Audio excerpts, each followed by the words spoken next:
प्रदूषण से बचने के लिए कई तरीके भी हैं, जिनमें से सबसे अहम है मास्क का इस्तेमाल करना। और इसके साथ ही बेवजह अपने घरों से आप मत निकलिए। इस खतरे को टालने के लिए आपको ये सारे कदम उठाने पड़ेंगे। मास्क पहनिए और घर से बाहर निकलिए अगर जरूरी हो। साथ ही जो निर्माण कार्य है, जो गाड़ियां हैं, डीजल की जेनसेट्स है, उनका इस्तेमाल घटाइए ताकि प्रदूषण का असर आप पर, आपके घर वालों पर कम पड़े। इसका बिल्कुल ये बड़े कदम हमें ही उठाने होंगे, क्योंकि प्रदूषण में बाहर अगर आप टहलने के लिए निकलते हैं, कसरत करते हैं, तो इसकी बजाय आप ये कोशिश करें कि आप घर पर ही योग करें, घर पर ही ध्यान करें। ऐसे आप प्रदूषण से बच सकते हैं। तमाम ऐसे जरूरी कदम है, अगर आप उठाएंगे तो ये आपके लिए ही बेहतर होगा। इन तमाम तरीकों से आप पॉल्यूशन से, प्रदूषण से बच सकते हैं। ये देखिए अलग अलग शहरों की तस्वीर। दिल्ली में प्रदूषण का हाल देखिए, विजिबिलिटी आप देख सकते हैं। गाजियाबाद, फरीदाबाद, मुरादाबाद, एक ही तरह की तस्वीर हर जगह। देखिए विजिबिलिटी बिल्कुल जीरो नजर आ रही है। हर तरफ आपको ये सफेद मोटी चादर पॉल्यूशन की देख सकते हैं आप। दिल्ली एनसीआर में डराने वाले प्रदूषण के जो स्तर हैं उसको लेकर आज कई बैठकों को बुलवाया गया है। जो पर्यावरण मंत्री हैं उन्होंने बैठक को बुलवाया है। कई एहतियाती यानी इफेक्टिव जो स्टेप्स हैं उनको उठाया जा रहा है। उसके बावजूद भी क्या असर देखने को मिलता है आने वाला समय बताएगा। राजू राज, मैराथन बैठकें शुरू हो चुकी हैं दिल्ली सरकार द्वारा। कई एहतियाती कदम उठाए जा चुके हैं और बाकी के उठाने बाकी हैं। जब तक इन कदमों का असर दिल्ली एनसीआर के वातावरण में नजर आएगा तब तक तो हमारी और आपकी सांसों का दम घुटता चला जाएगा।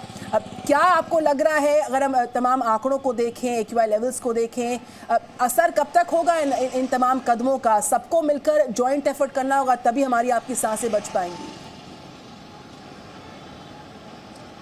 बिल्कुल निधि, बता दूं कि जहां तक सरकार की तैयारियों का है, सरकार अपनी तैयारियों में जुट गई है, लेकिन इन तैयारियों से फिलहाल हमें नहीं लगता है कि मौसम में कुछ ज़्यादा बदलाव देखने को मिलेगा, क्योंकि हमारे सर पर दिवाली का त्यौहार है और सरकार की पाबंदियों के बावजूद हर साल का जो पैटर्न रहा है, लोग पटाखे जलाते हैं और उस दिन प्रदूषण का जो लेवल है, स्तर है, बेहद ही खराब स्तर पर पहुंच जाता है। दूसरी बात भगवान भरोसे है। जो मौसम विभाग ने अनुमान किया है कि आने वाले 2 हफ्ते यानी 10 से 15 दिनों तक मौसम का मिजाज यूं ही बना रहेगा और इस 15 दिनों में ना ही बारिश के आसार हैं और ना ही तेज हवाओं के। जब तक बारिश नहीं होती है और तेज हवा नहीं बहती है तब तक उसका सीधा असर नहीं देखने को मिलेगा। जहां तक सरकार की बात है, सरकार बैठकें कर रही है।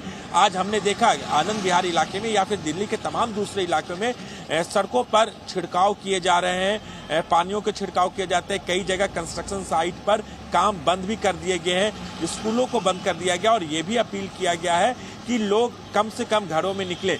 लेकिन जो हालात पैदा हो चुके हैं वो आज का हालात नहीं है। हर साल ये चीजों को देखने को मिलती है। सुप्रीम कोर्ट के गाइडलाइन आते हैं।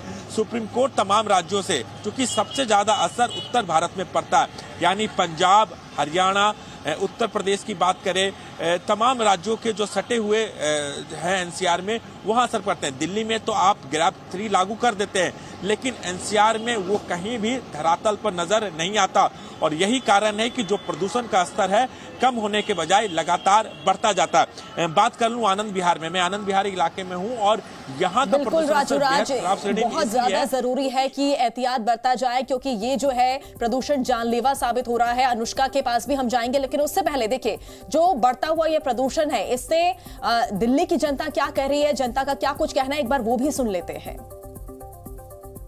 पॉल्यूशन बहुत ज़्यादा पुअर कंडीशन है। इसकी वजह से लोगों को सांस लेने में भी बहुत तकलीफ आ रही है। आंखों में जलन है सारा दिन, मतलब 3-4 बजे तक तो पता ही नहीं चलता कुछ सूरज है या नहीं है। उसके बाद थोड़ा बहुत सूरज दिखता है, बट पॉल्यूशन बहुत ज़्यादा पुअर कंडीशन है। लोगों को सांस लेने में बहुत तकलीफ हो रही है। मैं जॉगिंग करने के लिए आया था, लेकिन सुबह सुबह कुछ भी दिखाई नहीं दे रहा। इतना पोल्यूशन हो रखा है, दूर दूर तक 500 मीटर तक कुछ भी दिखाई नहीं दे रहा। जब रनिंग कर रहे हैं तो सांस पहले से कंपनी में ज्यादा चढ़ रहे हैं। पोल्यूशन बहुत ज्यादा है। हमारे बुजुर्गों के लिए तो इतनी परेशानी है जिसका कोई ठिकाना नहीं है। नाक पे लगा रखा, देख रखा है आपने।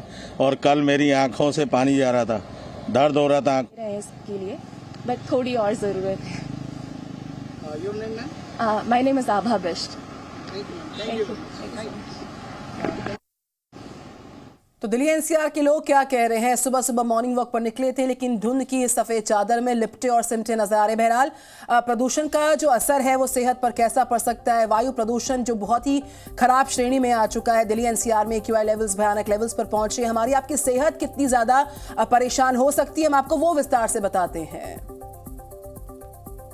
देखिए, सांस से जुड़ी जो बीमारियां हैं इनका खतरा बहुत ज्यादा बढ़ जाता है। प्रदूषण जब भी बढ़ता है, AQI जब भी बढ़ता है, किडनी खराब हो सकती है। ये भी एक बड़ी समस्या, यहाँ पर एक बड़ा खतरा किडनी को लेकर।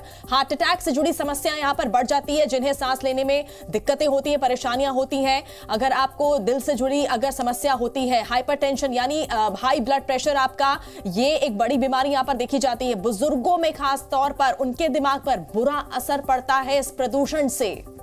गर्भवती महिलाओं को सांस लेने में खासी दिक्कत का सामना करना पड़ सकता है, क्योंकि ये आबोहवा बहुत खराब है। प्री मैच्योर डिलीवरी का खतरा जो प्रेग्नेंट लेडीज हैं उनके लिए हो सकता है, क्योंकि ये खराब जो AQI लेवल्स हैं उन्हीं का नकारात्मक असर हो सकता है। त्वचा में आपकी रूखापन और जलन की शिकायत आपको हो सकती है। आंखों में भी ऐसी शिकायत हो सकती है, क्योंकि AQI लेवल्स इतने खराब है कि आपको लगातार परेशान कर सकते हैं। इस बीच अनुष्का लगातार इंडिया गेट से रिपोर्ट कर रही है। अनुष्का, सांसों पर संकट गहरा है, इसीलिए पहरा भी बहुत घना है। ये बताइए, आज की जो बैठकों को बुलवाया गया दिल्ली गवर्नमेंट द्वारा, वो कितने बजे बैठकें होने वाली हैं और जो कदम उठाए जा चुके हैं और कौन कौन से एहतियाती कदम उठाए जा सकते हैं इस आबोहवा को सुधारने के लिए, क्या जानकारी आपके पास है अनुष्का? बिल्कुल, लगातार हम देख रहे हैं कि प्रदूषण का जो स्तर है वो कल शाम से ही बिगड़ता जा रहा है और लगातार जो प्रदूषण का स्तर है वो बेहद गंभीर श्रेणी में बना हुआ नजर आ रहा है। इस वक्त मेरी मौजूदगी इंडिया गेट पे है। एक बार मैं आपको यहाँ की भी तस्वीर दिखाना चाहूंगी।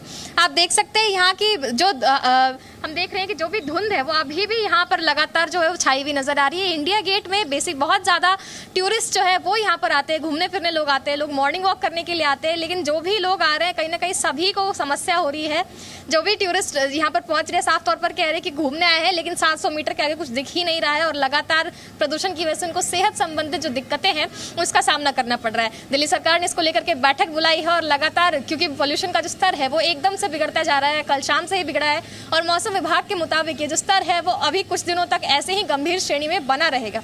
मीटरोलॉजिकल जो समस्याएं हैं वो भी हो रही है, हवा जो है वो तेज नहीं चल रही, हवा का जो रुख है वो काफी ज्यादा स्थिर जो है वो होता हुआ नजर आ रहा है, जिसकी वजह से प्रदूषण का जो स्तर है वो लगातार बढ़ता हुआ नजर आ रहा है और लोगों को भी इसको लेकर के समस्याएं जो है उसका सामना करना पड़ रहा है। क्योंकि कल शाम को CAQM ने ग्रैब के तीसरे चरण को लागू किया था, तो आज उसको जमीनी स्तर पर इम्प्लीमेंट होता जो है वो थोड़ा लेट से देखा गया। इंडिया गेट पे भी यहाँ पर जो चाय वाले आते हैं, वेंडर्स आते हैं, वो यहाँ पर लगातार आ रहे थे, अलाव जला रहे थे, लेकिन तुरंत ही उन लोगों को यहाँ से हटाया गया। जो झाड़ू लगाने का काम होता है, साफ सफाई का जो काम होता है, उसमें भी पानी छिड़कने के बाद ही लोगों ने उसको साफ करना शुरू किया है। लगातार वाटर स्प्रिंकलर्स जो है वो यहाँ से क्रॉस कराए जा रहे हैं। लगातार जो ग्रैब 3 के नियमों के तहत जो साफ सफाई का जो नॉर्म्स होता है उसको फॉलो करते हुए लोग नजर आ रहे हैं और जिस तरीके से प्रदूषण बहुत ज्यादा बढ़ता हुआ नजर आ रहा है, जो लोग पहले यहाँ पर दिख रहे थे वो धीरे धीरे अपने घर को वापस जा रहे हैं और लगातार जिस तरीके की दिक्कतें हो रही हैं, बच्चों और बुजुर्गों को बाहर निकालने से लोग परहेज कर रहे हैं।